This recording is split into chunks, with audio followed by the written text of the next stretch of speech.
माँ Janak Nandani recording studio Khujri बाजार।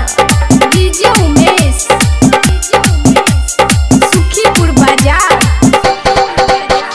फिर सएल कोरोना वायरस मुश्किल में पड़ गेलै जान रे।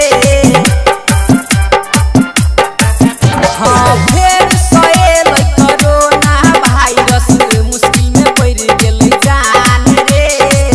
अब कोना रहबै रे भाई, अब कोना रहबै रे भाई, अपनो लागै बिरान रे। अब कोना रहबै रे भाई, अपनो लागै बिरान रे। फेर सएल कोरोना वायरस मुश्किल में पड़ गेलै जान रे। हाँ फेर सएल कोरोना वायरस मुश्किल में पड़ गेलै जान रे। अब कोना जीबै रे भाई, अब कोना जीबै रे भाई, अपनो लागै बिरान रे। अब कोना जीबै रे भाई, अपनो लागै बिरान रे।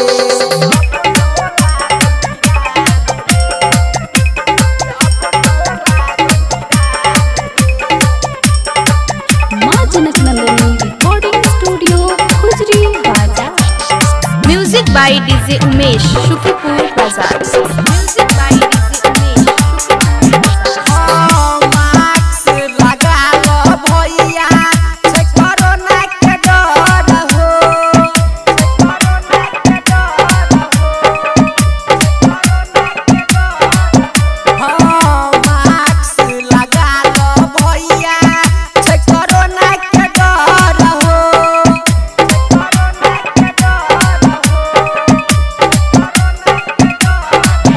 हाँ मास्क लगा लो भैया, से कोरोना के डर हो।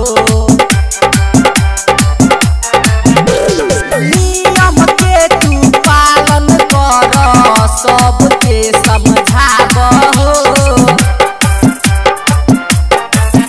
हाँ नियम के तू पालन कर, सबके समझाब हो। अब कोना जीबै हो भैया, अब कोना जीबै हो भैया, अपनो लागै बिरान हो।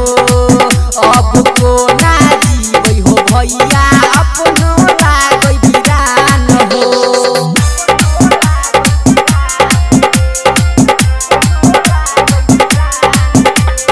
डीजे उमेश माँ जनक नंदनी रिकॉर्डिंग स्टूडियो सुखीपुर बाजार।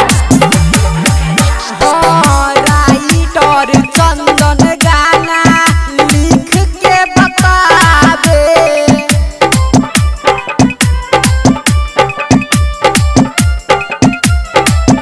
हाँ ओम शिकारी गाना गाइब के समझावे।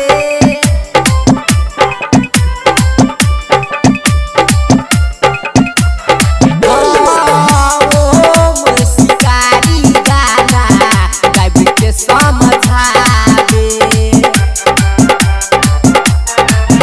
हाँ टेंशन में लोग छै, बारा बेजोग छै, कहिया हो रवाना हो। हाँ टेंशन में लोग छै, बारा बेजोग छै, कहिया हेतै रवाना हो। अब कोना जीबै हो भैया, अब कोना जीबै हो भैया,